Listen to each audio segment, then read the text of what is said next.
de nuestros 4 programas, en donde buscamos impulsar a la juventud ecuatoriana como agentes de cambio, promoviendo la formación, innovación, el empoderamiento y la participación significativa de las y los voluntarios jóvenes. Bueno, para lograr todo esto, hemos implementado espacios como nuestro curso nacional de liderazgo. Promovemos una cultura de paz en las comunidades y estamos en la innovación en nuestro accionar humanitario, como estos catarsis webinar. Bueno, con todas estas acciones podemos generar proyectos de mayor impacto en las comunidades. Bien, algo adicional que quería comentarles, mis queridos amigas y amigas que estamos hoy presentes, comentarles que durante 110 años Cruz Roja Ecuatoriana ha venido trabajando incansablemente día tras día por las personas más vulnerables. Y hoy somos nosotros quienes necesitamos de ti. Es por ello que hemos preparado una campaña que estamos seguros que contaremos con tu apoyo para continuar trabajando por los más necesitados con el apoyo de nuestras voluntarios y voluntarias que son nuestro motor en la Cruz Roja.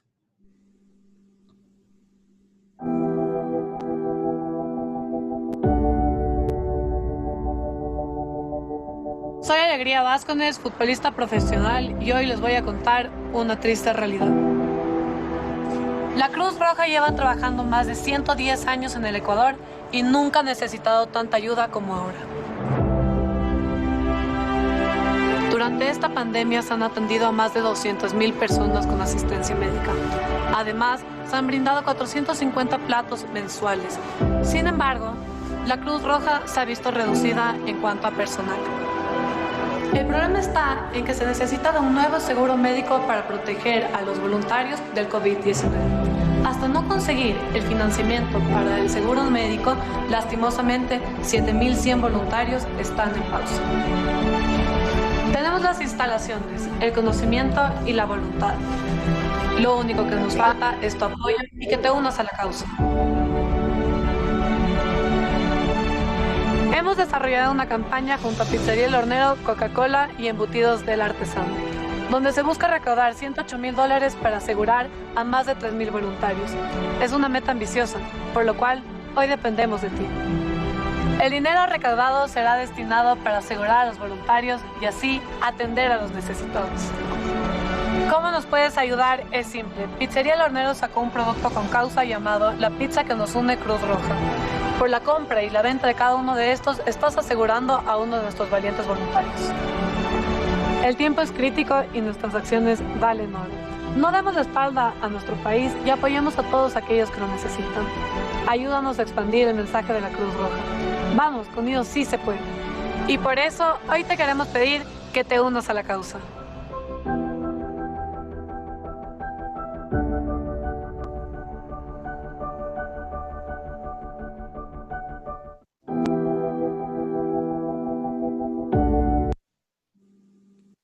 Así es, así que esperamos contar con todo su apoyo para que nuestros valientes voluntarios y voluntarias continúen realizando la labor humanitaria de la Cruz Roja Ecuatoriana.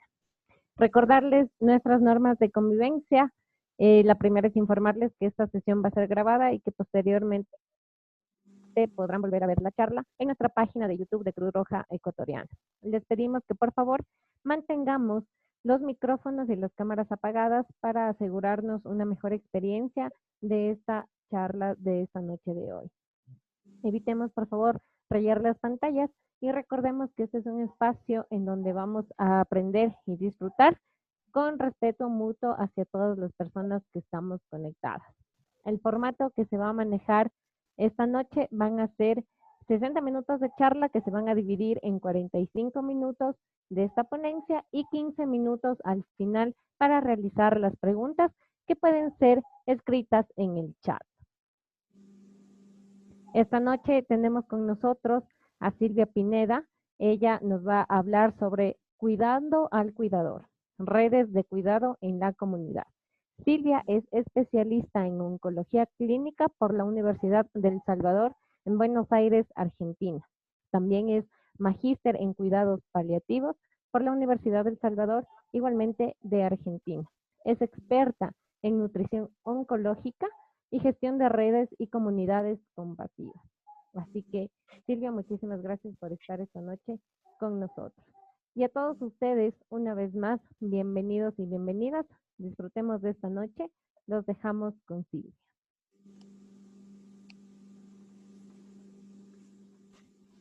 Hola, muy buenas noches con todos. Que mucho gusto poder compartir este espacio tan importante. Gracias a Cruz Roja, como siempre, con estas iniciativas que nos permiten llegar a la comunidad. Es para mí muy importante que ustedes puedan participar de esta charla haciéndonos preguntas para poder solventarlas a lo largo de la misma. Al final van a poder hacer todas las preguntas que ustedes deseen. Si a lo largo de la charla se genera alguna duda, estamos gustosos de solventar todas las dudas que tengan. De igual manera, al final voy a estar compartiendo mis datos por si después tienen alguna duda en la que yo les pueda ayudar, pues lo haré con mucho gusto.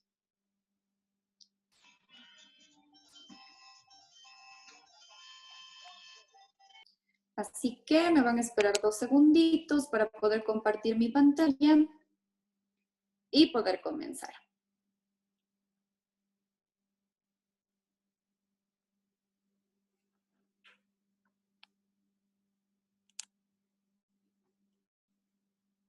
Bien, quisiera que me cuenten si ahí estamos bien con la pantalla. Henry, Luis.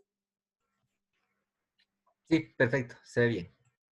Muy bien, les agradezco entonces. Como decían ya los chicos, el tema del que vamos a hablar hoy es cuidando al cuidador. Vamos a proporcionarles unas herramientas de redes de cuidado en la comunidad. Y para empezar es importante que yo les cuente la pertinencia de este tema. Como ustedes pueden observar en la pantalla, en un estudio de 2018 teníamos aproximadamente 1.200.000 personas de 65 años y más. Según proyecciones del Instituto de Estadísticas de la ESPOL, para el año 2050 tendremos 3.400.000, lo cual quiere decir que va a haber un aumento de este grupo de población de 65 años y más en un 183%. Es increíble el aumento de la población en este grupo etario. ¿Qué significa esto? Esto significa que va a haber claramente un aumento de las enfermedades crónicas, de las enfermedades avanzadas. Esto implica que vaya a existir múltiples necesidades en diferentes familias en nuestro país. ¿Cuáles son esas necesidades? Pueden ser necesidades físicas, necesidades psicológicas, necesidades espirituales. Y hablando de las necesidades sanitarias, muchas de las veces nuestros sistemas de salud resultan ineficientes, lo cual conlleva a una sobrecarga en los profesionales de la salud, en los cuidadores, genera también un impacto alto, un alto impacto económico, un deterioro de la calidad de vida tanto de la persona que está sufriendo la enfermedad como de aquellas personas y grupos que se ocupan de su cuidado. Y aquí yo les traigo unos datos muy importantes para reflexionar. ¿Por qué se complica la situación? En años anteriores, en décadas pasadas, como nosotros podremos observar, las familias eran más grandes, ¿sí? Eran familias con 10, a veces hasta 15 hijos. En la actualidad, las familias son pequeñas, son familias con 1 o 2 hijos, es decir, familias de 5 personas, a veces no más. Otro dato importante es que todos o casi todos trabajan, lo cual implica que no siempre va a haber una persona disponible para cuidar de alguien que lo necesite en casa. Y otra cosa, la más importante, no sabemos cómo cuidar. Lo hacemos de la mejor manera y con la mejor voluntad, pero no tenemos las herramientas para hacerlo, nadie nos lo ha enseñado. He ahí la importancia y la pertinencia de este tema. ¿Cuáles son los objetivos que nosotros nos hemos trazado para esta charla? La primera y una de las más importantes, sensibilizar sobre la importancia de los cuidadores, ¿sí? Saber que son personas que a diario están dando mucho de sí para ayudar a otras personas. El segundo objetivo es reconocer los signos de alarma de sobrecarga en el cuidador. Es muy importante que de esta charla ustedes se lleven esto. ¿Cómo reconocer que un cuidador está sobrecargándose? Proporcionar también recomendaciones de cuidado al cuidador, qué debe hacer para evitar llegar a la sobrecarga, y también un objetivo importante, brindar herramientas para construir redes de cuidado en la comunidad. Y ya vamos a ver cuán importantes son estas redes. Ahora, vamos a conceptualizar. ¿Qué es un cuidador, una cuidadora? Yo les he traído acá un concepto de la Sociedad Española de Geriatría que me pareció bastante completo. Entonces, el cuidador es la persona que asume la responsabilidad en la atención, apoyo y cuidados diarios de cualquier otra persona que está enferma. En algunas ocasiones puede no estar enferma, pero por su edad es una persona en condición de dependencia, es decir, ya no puede hacer las cosas por sí sola. Es quien además le acompaña la mayor parte del tiempo y quien, aparte del enfermo, por supuesto, sufre un mayor peligro de agresión sobre su salud. Es decir, se preocupa tanto de la persona que está cuidando que se deja de lado a sí mismo, convirtiéndose, por tanto, en un sujeto de alto riesgo. Entonces, aquí vamos a separar las aguas, por decirlo así, y vamos a tener un cuidador principal y, como leemos en la pantalla, por otro lado, personas implicadas en el cuidado. El cuidador principal es, por tanto, la persona que está todo el día haciéndose cargo de la otra persona, de la que necesita cuidado, y las personas implicadas en el cuidado son personas que pueden venir a visitarlo, cuidarlo un par de horas, pero no están directamente todo el tiempo con la persona que necesita del cuidado. Entonces, analizado y conceptualizado esto, yo quisiera hacerles una pregunta muy importante para reflexionar y los voy a invitar a que respondan esta pregunta a través de nuestro chat. ¿Cuántas personas crees que cuidarían de ti mañana si tuvieras una enfermedad? Los invito entonces a que reflexionen, pensemos a posterior si en nuestra edad adulta o mañana por cualquier situación estamos atravesando una condición de enfermedad, ¿cuántas personas creo que van a cuidar de mí? Sí, puede ser mamá, papá, los hermanos. Vamos a contestar a través del chat números. ¿Sí? Puede ser una persona, 3 personas, 5 personas. La cantidad de personas que ustedes consideren que van a cuidar de ustedes mañana si es que están atravesando una enfermedad. Yo les voy a dar un espacio de unos minutos para que puedan contestarnos y nuestros anfitriones nos van a ayudar con la sistematización y nos van a contar cuál es la media de número de personas que ustedes consideran. Ok, Silvia, por aquí ya nos están dejando varias respuestas. Muy bien, gracias. Tenemos, por ejemplo, personas que nos dicen que entre 1 y 2 personas. Hay una persona que nos dice que ninguna. Bien, Hay es válido, puede ser. Hay personas que nos indican que entre 2 y 3. Hay gente que nos dice específicamente que ese serían sus sobrinos. Hay otras personas que nos dicen 5, 4. Hay una persona que nos dice que sería solo su hija. 3 personas, 2 personas. Excelente, gracias por sus respuestas. Entonces les cuento que lo que ustedes nos han contestado no está tan lejano de la realidad. En el mundo entero se hacen estudios para valorar la media del número de cuidadores y la media es entre 2 a 3 cuidadores, ¿sí? Entonces, si nosotros analizamos este dato y yo digo, si dividimos este número de cuidadores para el número de días de la semana, quiere decir que si cada cuidador cuida a la otra persona durante 24 horas seguidas, lo cual no es lo más recomendable, le tocaría ir a cuidarle 2 días de la semana. ¿Qué les parece? Tomando en cuenta que el cuidador también tiene actividades inherentes a su vida propia. Reflexionado esto, les traigo esta frase. Si no cuidamos de los cuidadores, no tendremos un enfermo, sino 2. Es muy importante que lo tengamos en cuenta. Entonces, se hacen a nivel mundial muchos estudios para determinar cuál es el perfil del cuidador, de la cuidadora. Y yo les traigo acá estos datos muy interesantes. Este es un estudio hecho por la Fundación Kaiser de España y no es muy lejano de nuestra realidad, pues como veremos en pantalla, este estudio arrojó que la mayoría de los cuidadores, de las cuidadoras, son mujeres en un 83% del total. Y les cuento como anécdota que mientras hacía la presentación buscaba fotos de cuidadores, de hombres cuidando a otras personas y eran escasas las fotografías. Por eso en la presentación también las verán escasas y eso también refleja parte de la realidad, ¿no? Y es parte también de nuestras culturas, digámoslo así. De entre las mujeres cuidadoras, un 43% son hijas, 22% esposas, 7% nueras de las personas cuidadas. La edad media de los cuidadores es de 52 años, pero un 20% superan los 65 años, lo cual quiere decir que tenemos un 20% de personas adultas mayores que están cuidando a otro adulto mayor. ¿Qué impacto que tiene eso en la calidad de vida de las personas? Son datos para irlos reflexionando. En su mayoría están casados los cuidadores en un 77%, lo cual también implica que muchas de las veces dejan de lado sus funciones dentro de su familia nuclear para cuidar a su familiar. Una parte sustancial de cuidadores comparten el domicilio con la persona cuidada en un 60% de los casos. ¿Qué quiere decir esto? Que el cuidador, si vive con la persona a la que cuida, está 24/7 con esa persona. Y eso es un factor de riesgo alto para generar sobrecarga en el cuidador. Continuamos. En la mayoría de los casos no existe una ocupación laboral remunerada del cuidador. ¿Qué quiere decir esto? Que también va a tener un impacto económico.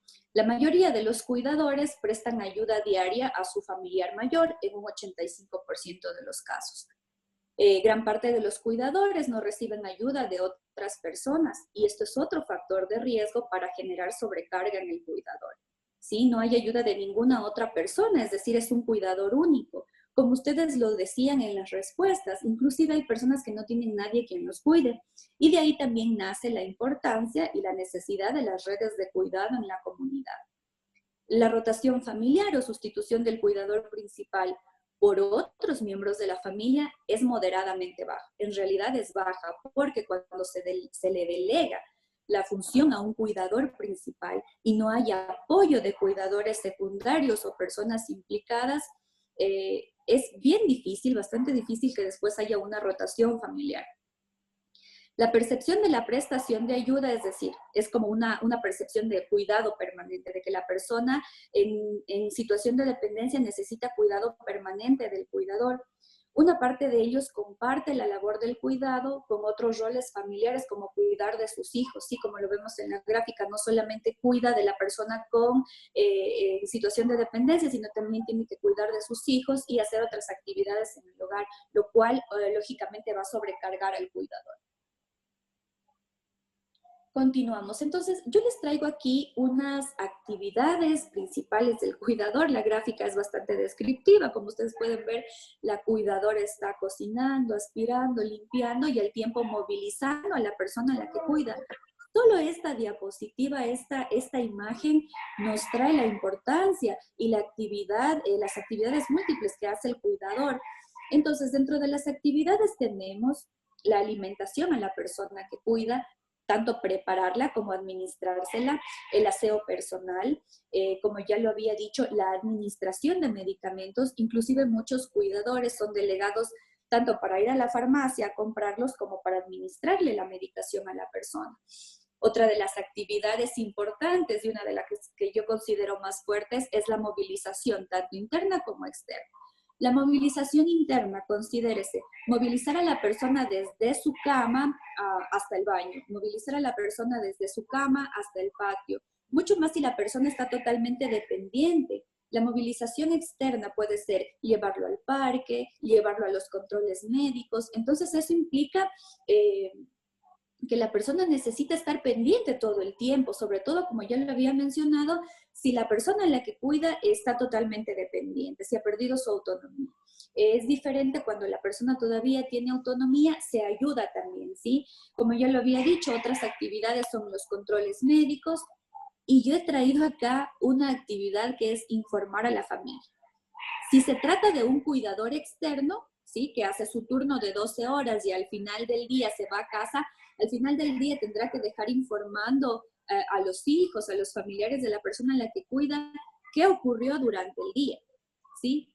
Y otra cosa, si es un cuidador interno, es decir, de la propia familia, también tiene que informar a las demás personas, a los demás hijos, a los demás familiares. Pero ¿qué es lo que sucede? A veces el resto de la familia, distantes al cuidador principal, no quieren que se les informe. No se responsabilizan y dejan la responsabilidad única al cuidador principal. Y eso es una realidad que la vemos a diario. Entonces, vamos a aprender acá cuáles son las etapas del cuidador. ¿Sí? El cuidador tiene unas etapas bastante características que si ustedes están haciendo o fungiendo funciones de cuidador, cuidadora, o conocen a alguien que trabaje de cuidador, cuidadora, van a ver que esto es prácticamente lo que le pasa a más del 90% de los cuidadores. Empezamos entonces con entusiasmo, bien proactivos, bien optimistas, de cuidar y ayudar a una tercera persona, pero en el transitar y en el camino ocurren estas etapas. Vamos desde el entusiasmo hasta la apatía, el pesimismo, el no querer hacer, y vamos a analizar cada una de estas 4 etapas. Como ya lo había mencionado, la primera etapa es el periodo en el que las expectativas son muy altas, de ayudar, con actitud positiva. Pasadas unas semanas, unos meses, dependiendo de cuánta carga hay al cuidar a la otra persona, vamos a pasar a la segunda etapa, que es la etapa de estancamiento. ¿Cuáles son las características de esta etapa? Vamos a notar los primeros signos de cansancio. La desilusión de ver que a lo mejor la persona no mejora y cada día necesita más del cuidador.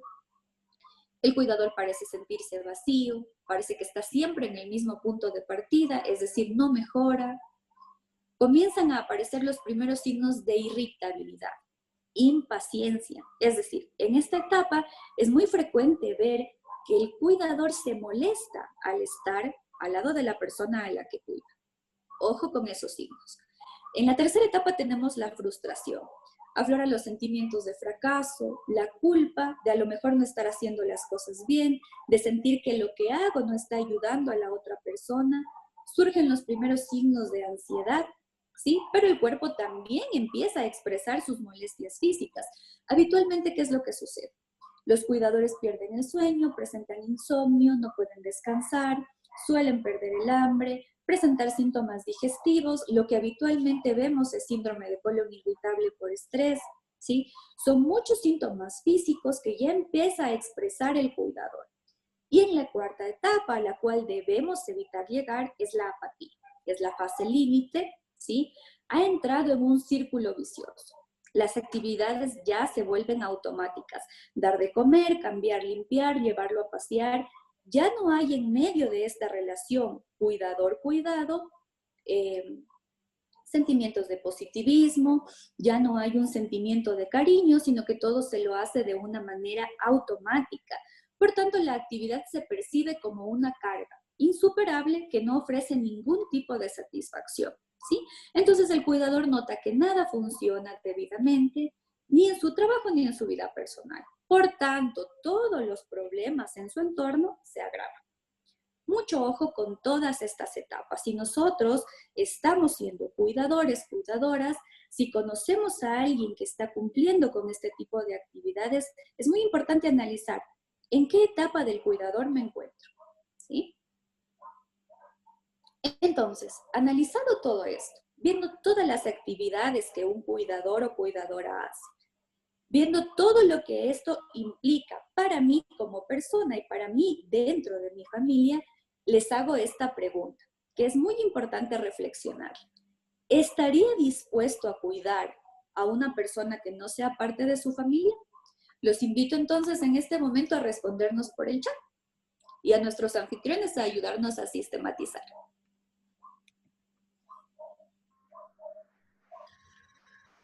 Ok, entonces esperamos sus respuestas. ¿Estarían ustedes dispuestos a cuidar de una persona que no sea de su familia?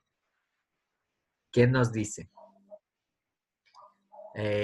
Por aquí John nos dice que sí lo ha hecho, Samantha que sí lo ha hecho, Jimena nos comenta que es una difícil decisión, Bien, también es Juliana válido. nos dice que por supuesto que sí. A ver, ya nos están mandando muchas respuestas. Veamos. Si es que se trata de un amigo, sí estaría dispuesto a hacerlo. Bien. Le ha tocado algunas veces a Luis Enrique, por ejemplo. Mabel Ochoa nos dice complicado. Miriam nos dice que está dispuesta a cuidar a cualquier ser humano. Nos dicen que si lo han hecho. Otras personas nos dicen que si lo haría, que es complicado. La mayoría de las personas que nos están respondiendo nos dicen que sí. Ah, Bien, hay otra persona que nos dice que si es que le pagan, que sí, que no habría problema. bien, es válido. Muy bien, les agradezco mucho por sus respuestas. Claro, estamos dispuestos a cuidar de alguien que no sea de nuestra familia. Es una cuestión muy complicada, una decisión muy difícil de tomar. Y por el otro lado tenemos la parte remunerada, ¿no? También hay muchos cuidadores que lo hacen ya de una manera formal, como una profesión. Claro, alguien también nos contestó, lo haría si fuera un amigo cercano, ¿sí? Y otra persona nos contestó que lo haría con cualquier ser humano. Perfecto, como ya lo habíamos visto en las etapas del cuidador, a veces empezamos con ese positivismo de cambiar las cosas y a lo largo nos vamos encontrando con los obstáculos. Pero ¿cuál es el llamado aquí? El llamado es no llegar a la etapa de la apatía. Si yo como cuidador o cuidadora veo que ya estoy presentando síntomas, estos signos de alarma que yo les he contado, debo pedir ayuda, ¿sí? Porque si yo llego a la etapa de la apatía, no solamente me voy a dañar a mí mismo, sino que voy a dañar a la persona de la que estoy cuidando. Y eso es lo que menos queremos. Entonces yo les traigo acá otra frase reflexiva. Si pudiéramos entender el dolor del otro, ayudaríamos más y juzgaríamos menos. Empatía le llamamos. Yo les traje acá un test que se llama Sobrecarga del Cuidador de Sarit.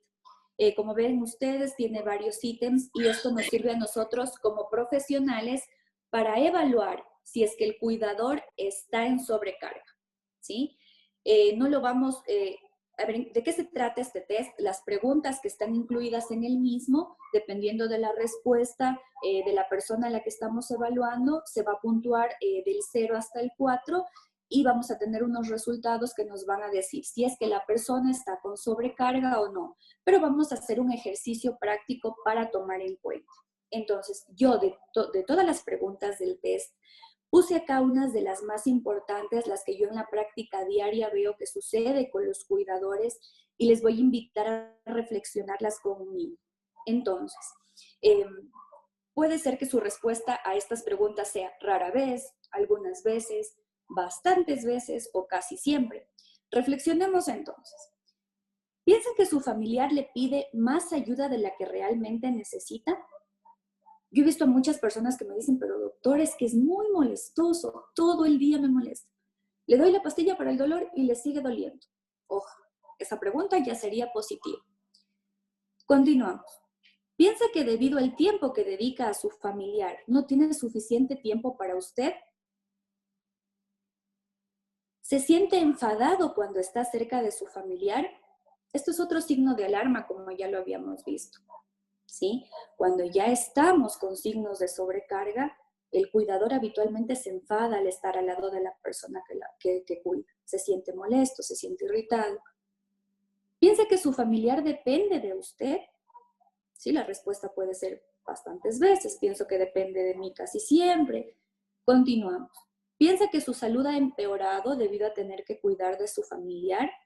Recordemos que algunos de los signos de sobrecarga eran síntomas físicos en el cuidador. ¿Piensa que su familiar le considera a usted la única persona que le puede cuidar? Muchas veces pasa, ¿sí? Se convierte en el cuidador principal y no hay quien más ayude.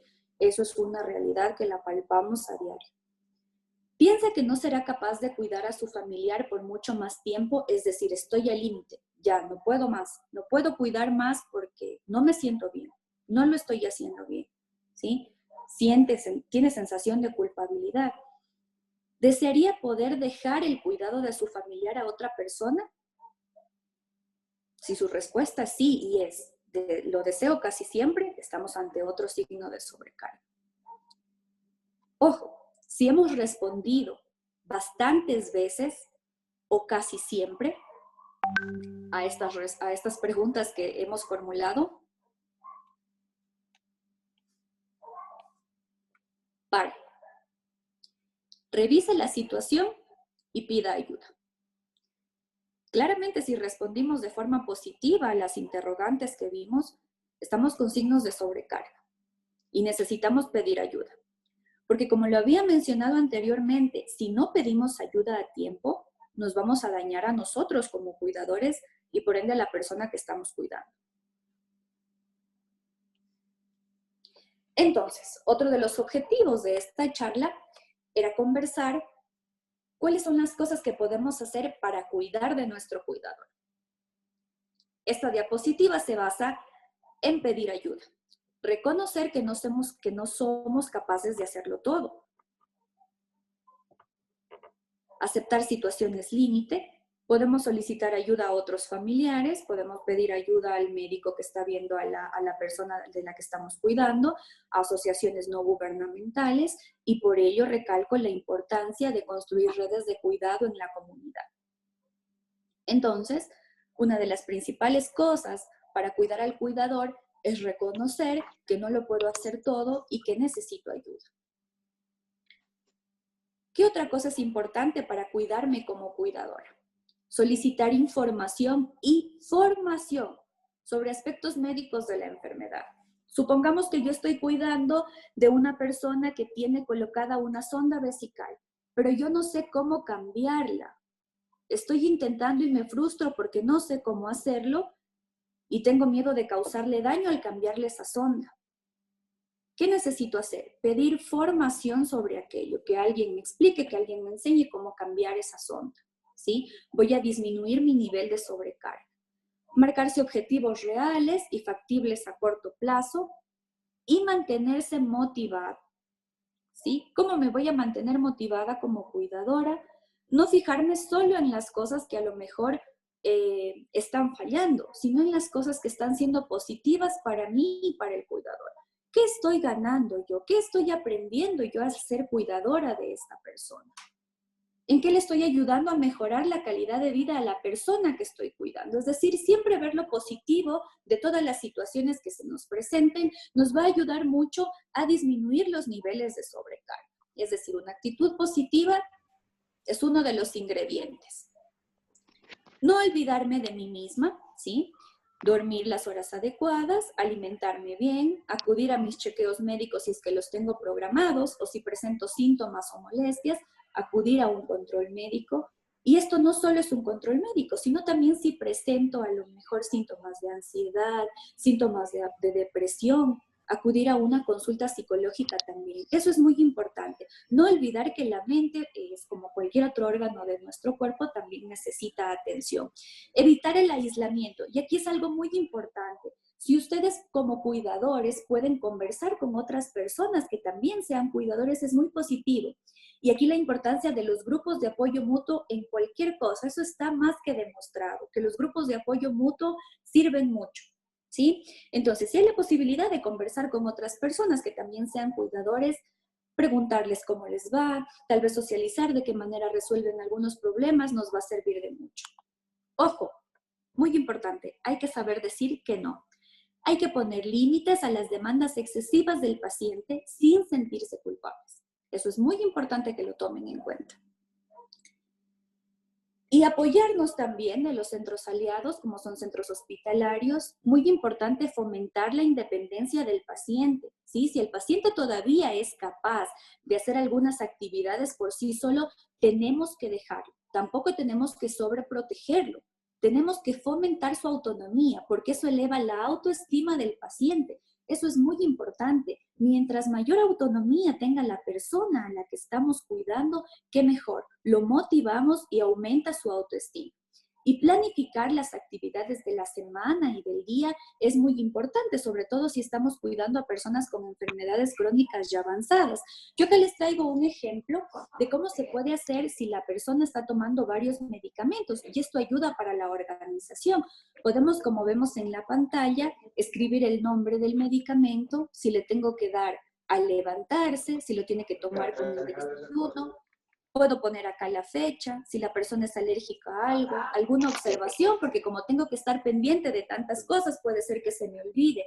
Entonces, esta ficha es muy clave y es altamente recomendable hacerla, sobre todo si la persona a la que yo estoy cuidando es una persona que está tomando varios medicamentos, ¿sí? Muy importante y altamente recomendable.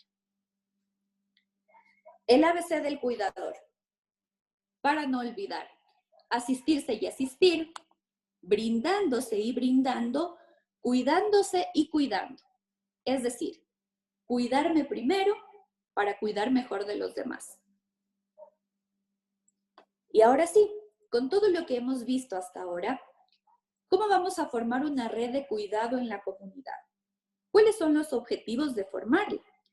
Primero, atender las necesidades emocionales y sociales de las personas con enfermedades crónicas ya avanzadas. Otro objetivo es mejorar la calidad de vida de cuidadores y familias. Y uno de los objetivos más importantes de esta reunión es saber construir una red.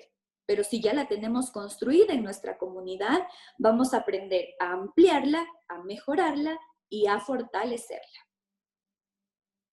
Entonces, esta gráfica es una de las más importantes. ¿Por qué? Porque es una red de cuidado en la comunidad centrada en la persona. Como ustedes ven, en el centro de todo este globo, de esta cebolla que yo le llamo, está la persona. Y esta es una gráfica que la he tomado de New Health Foundation, que es una de las fundaciones que a nivel mundial está trabajando con lo que son las redes compasivas en la comunidad.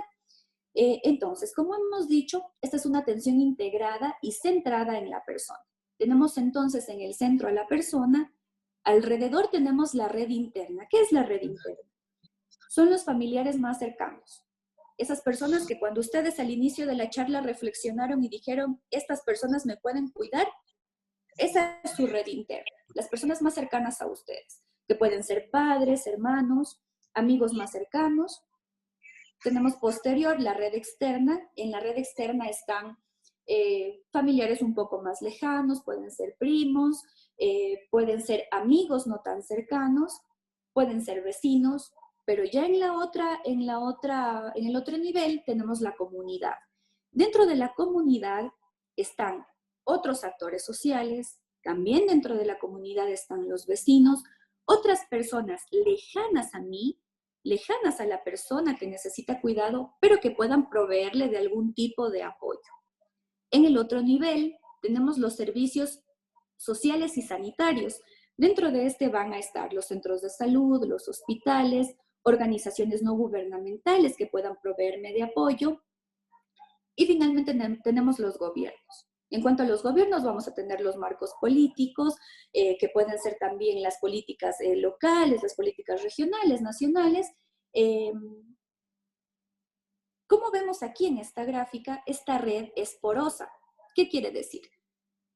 Que la persona que es el centro de todo esto se puede comunicar con cualquiera de los niveles, puede necesitar apoyo de cualquiera de los niveles. Y asimismo, la red interna puede comunicarse con la comunidad o puede comunicarse con los servicios sociales y sanitarios. Es muy importante tomar en cuenta todos estos niveles, porque al inicio de esta charla dijimos, la persona, ¿quién me va a cuidar? Es mi red interna. Son 1 o máximo 3 cuidadores en los cuales yo me puedo apoyar. Pero si analizamos esta red, la red se va ampliando y vamos teniendo más apoyos para evitar eso, la sobrecarga del cuidador. Entonces, esta es una estructura muy importante para que ustedes puedan armar redes de cuidado en la comunidad. Entonces, ¿cómo voy a armar una red de cuidado en mi comunidad? Primero, nuevamente, el centro de la atención es la persona que necesita de nuestro apoyo, de nuestro cuidado. Vamos a identificar las necesidades de esta persona, que pueden ser necesidades físicas, pueden ser necesidades sociales, necesidades espirituales, emocionales. Voy a tener una plantilla en la cual voy a identificar todas las necesidades de esta persona. Una vez identificadas las necesidades, según las necesidades que tenga, voy a identificar quién o quiénes pueden cubrir estas necesidades. Por ejemplo, si la persona está enferma, ¿cuál va a ser una de las necesidades? Un médico o una médica. Si la persona está con síntomas de depresión, voy a necesitar un psicólogo o una psicóloga. Si solo tiene un cuidador principal que está presentando signos de sobrecarga, voy a necesitar otra persona que le ayude en el cuidado. Entonces, identifico necesidades, identifico quién me ayuda a cubrir las necesidades. Como tercer paso, voy a establecer acuerdos y asignar tareas, ¿sí? Y esto es, como lo vemos en la diapositiva, la responsabilidad y el empoderamiento. Es decir, Aquí reflexionamos en nuestra segunda pregunta. Si yo me comprometo a cuidar a una persona, a ayudarla, lo tengo que hacer porque me estoy responsabilizando. Es para ello que voy a llegar a establecer acuerdos y a asignar tareas. Como cuarto paso, voy a gestionar las necesidades no cubiertas. Es decir, supongamos que la persona a la que yo estoy cuidando necesita una silla de ruedas y hasta el momento no encuentro quién se la pueda proveer. Voy a gestionar con organizaciones gubernamentales, no gubernamentales, esta necesidad no cubierta. Y como quinto paso, replico la red. ¿Sí? Es muy importante tomar en cuenta cada uno de estos pasos para que se vuelva algo sistematizado. Podemos partir en nuestra comunidad de un caso específico, pero ¿qué sería lo ideal? Que yo me reúna con la gente de mi comunidad y tenga una red de cuidado establecida para apoyar a las personas en cuanto lo necesiten. Es decir, ser proactivos, prever que alguien de la comunidad en algún momento lo va a necesitar, ¿sí? Y muy importante el quinto paso, replicar la red. Mientras más redes de cuidado en la comunidad repliquemos, va a ser mayor el beneficio para todos. Entonces, es muy importante que cuando identifiquemos las necesidades, dar prioridad, ¿sí? Dar atención a la autonomía de la persona a la que estoy cuidando. Voy a analizar, por tanto, ¿qué puede hacer esta persona de forma independiente? ¿Qué puede hacer con ayuda y qué puede hacer sin ayuda? Eso me va a ayudar a identificar claramente cuáles son sus necesidades sin quitarle la autonomía. Eso no lo olviden nunca. Para finalizar, les pregunto y los invito a responderme en el chat.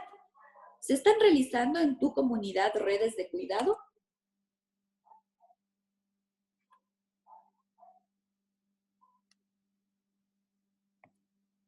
Y si alguien nos responde, a nuestros anfitriones, que por favor nos cuenten cuáles son las respuestas. Ok, a ver, tenemos varias respuestas por aquí y la mayoría de las respuestas son que no se están. De hecho, es la única respuesta que estamos recibiendo, que no se están realizando redes de cuidado en la comunidad. Bien, entonces Sí. esa es la respuesta global. Gracias por sus respuestas y por tanto, les vuelvo a contar qué vamos a hacer para armarnos redes de cuidado en la comunidad. Identificar las necesidades de la persona sin quitarle la autonomía. Identificar quién o quiénes pueden cubrir las necesidades, establecer acuerdos, asignar tareas, gestionar las necesidades no cubiertas y replicar la red. No lo olvidemos. Por tanto, viendo lo importante que es la construcción de redes, yo les dejo este mensaje. Construye una red muy fuerte, por si mañana la necesitas. Gracias.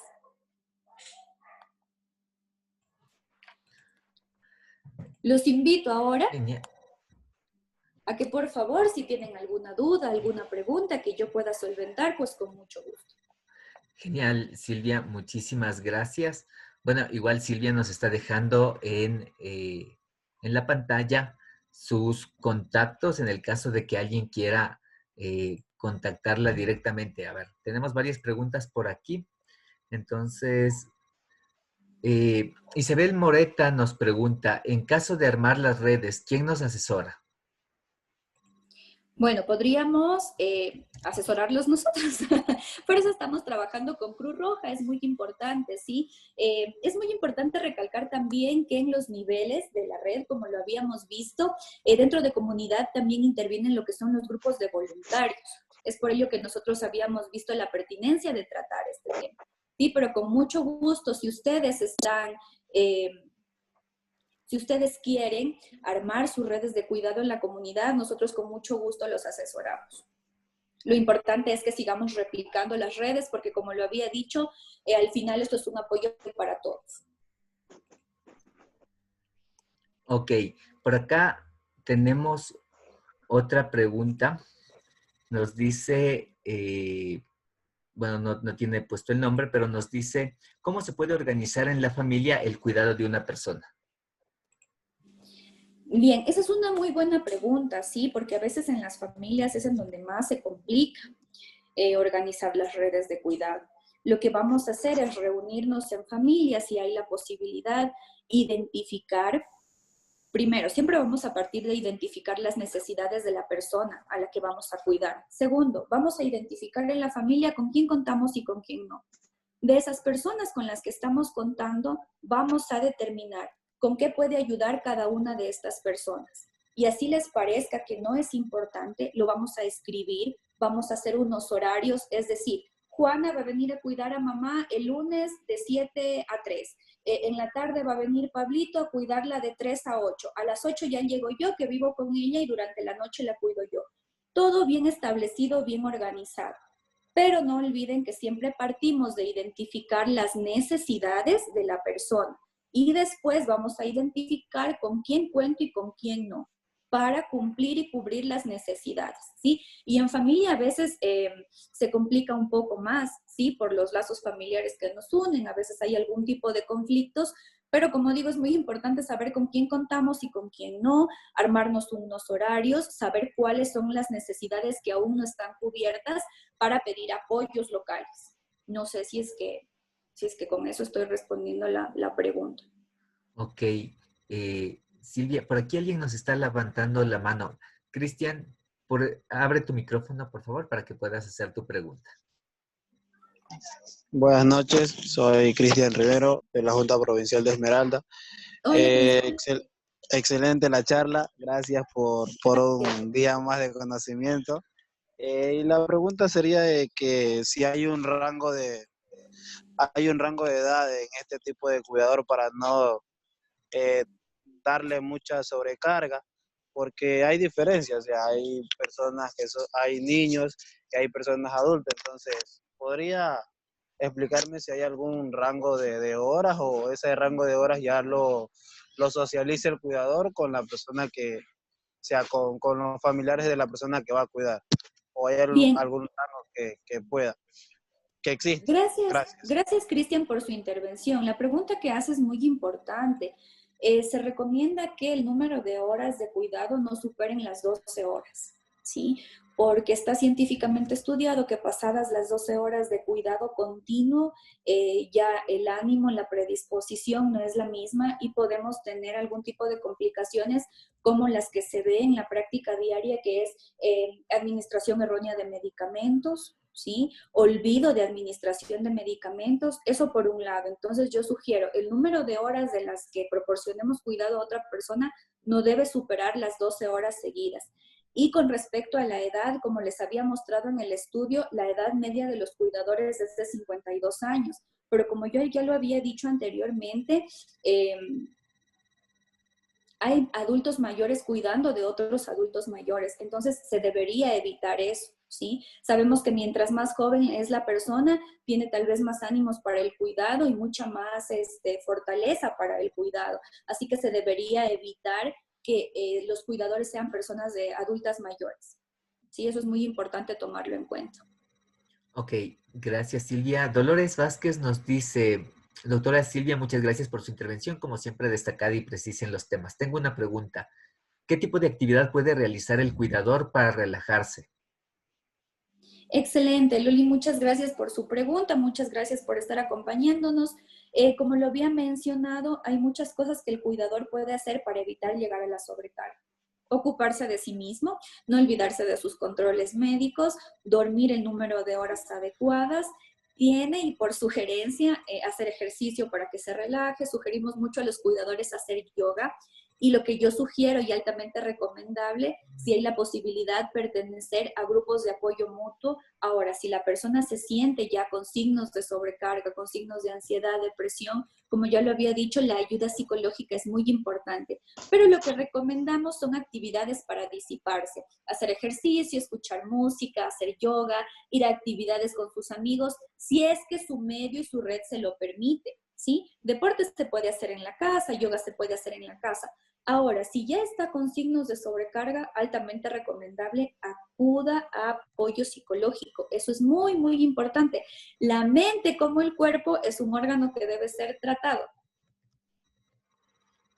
Ok. Otra pregunta por acá. Samantha Andrade nos dice que por el tema de la cuarentena no se ha podido visitar a un familiar que es adulto mayor. No saben cómo mantener la comunicación con él, además que vive solo. Ya. ¿Qué edad tiene la persona? Es adulto mayor, mayor de 65 años, pero lógicamente, utilizando todas las medidas de bioseguridad, tendríamos que ir a visitarlo, sobre todo si es una persona que está sola, ¿sí? Un adulto mayor solo. Tiene muchas necesidades, así no tenga ninguna enfermedad. Yo entiendo por el tema de la pandemia nos hemos tenido que restringir mucho y sobre todo con adultos mayores que son más frágiles, eso lo sabemos, pero utilizando todas las medidas de bioseguridad, tendríamos que ir a visitarlo, a ver qué está pasando, si podemos ayudarlo puntualmente en algo, hasta determinar si es que hay alguien que haga las actividades de cuidador principal, pero no lo tendríamos que dejar solo. En la medida de nuestras posibilidades, tendríamos que ir a visitarlo.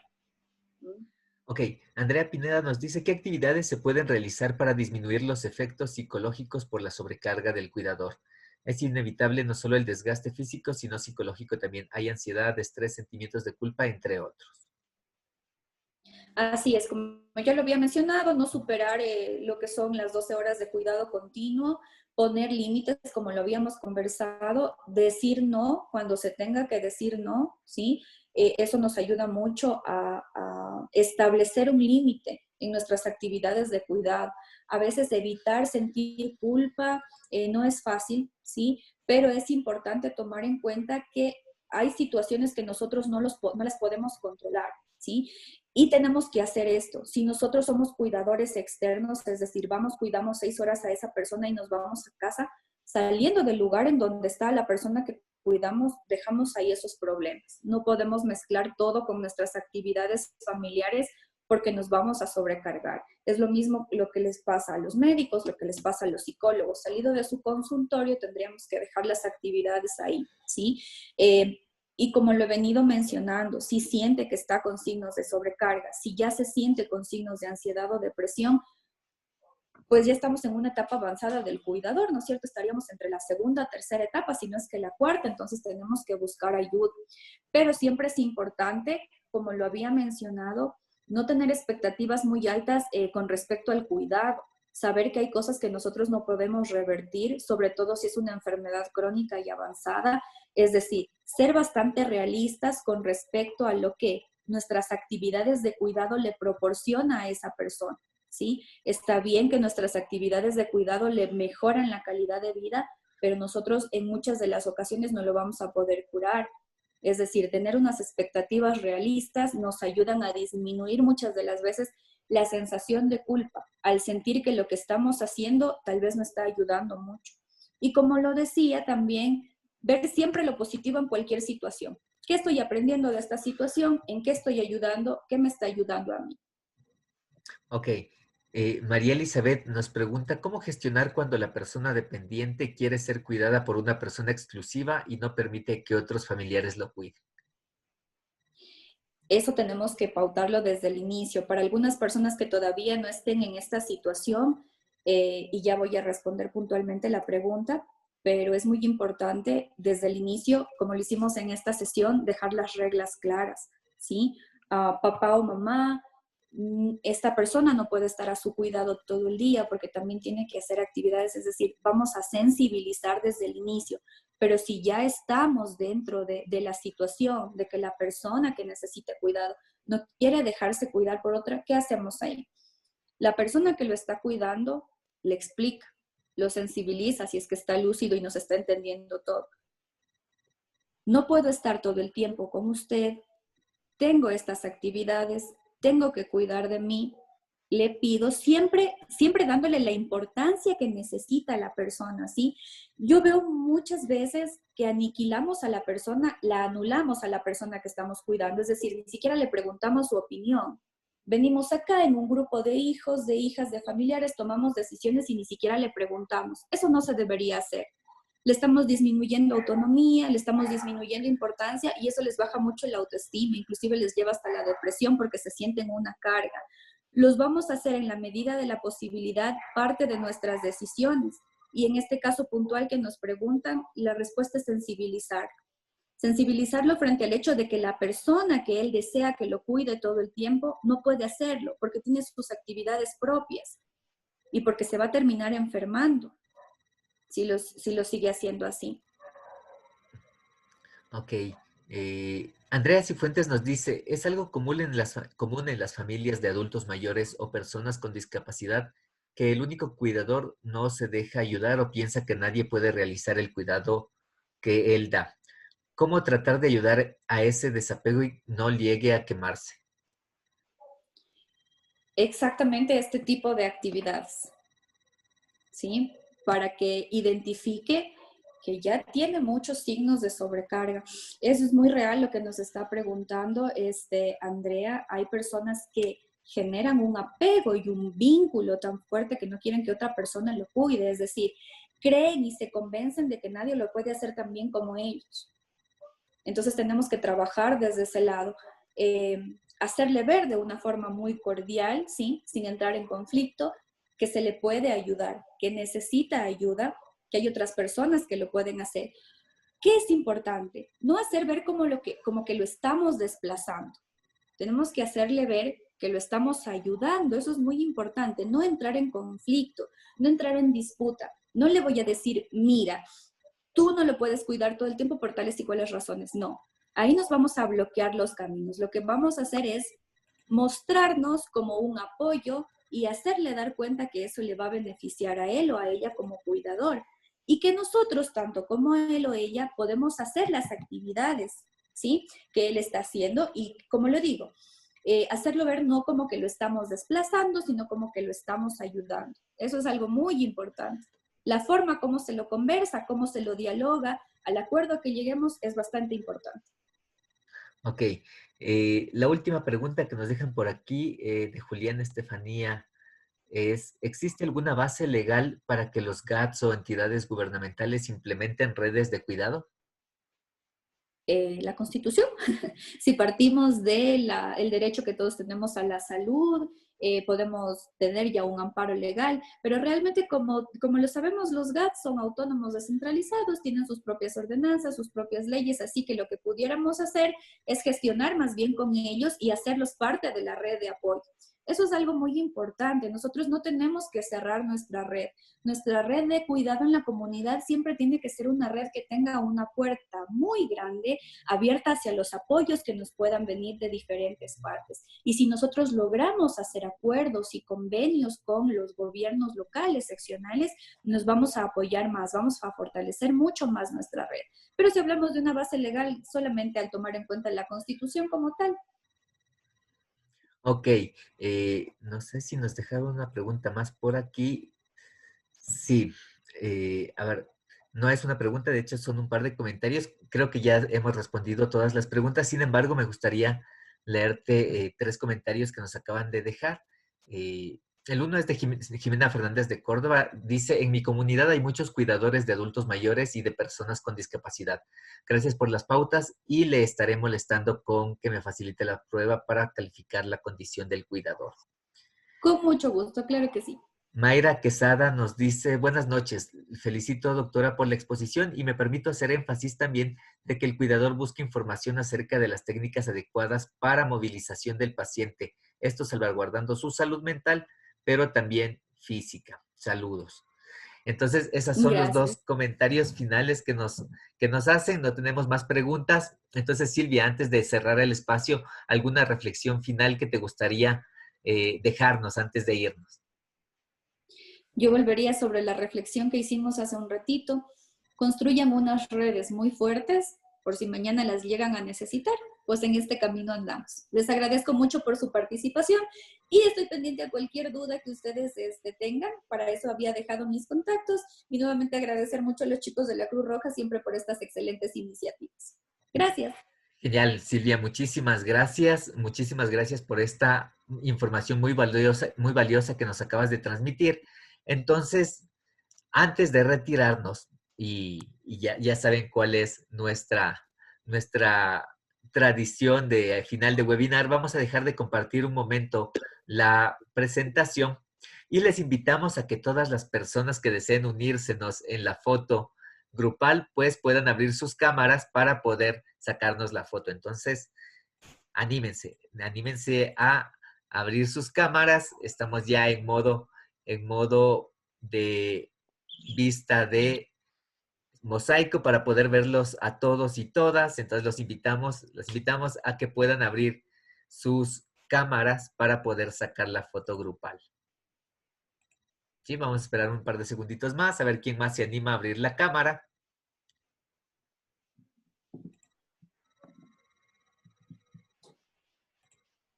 A ver, ¿quién más se anima? ¿Quién más se anima a abrir la cámara? Vamos a esperar unos 10 segunditos más para ver si alguien más se anima a abrir la cámara para poder salir en la foto.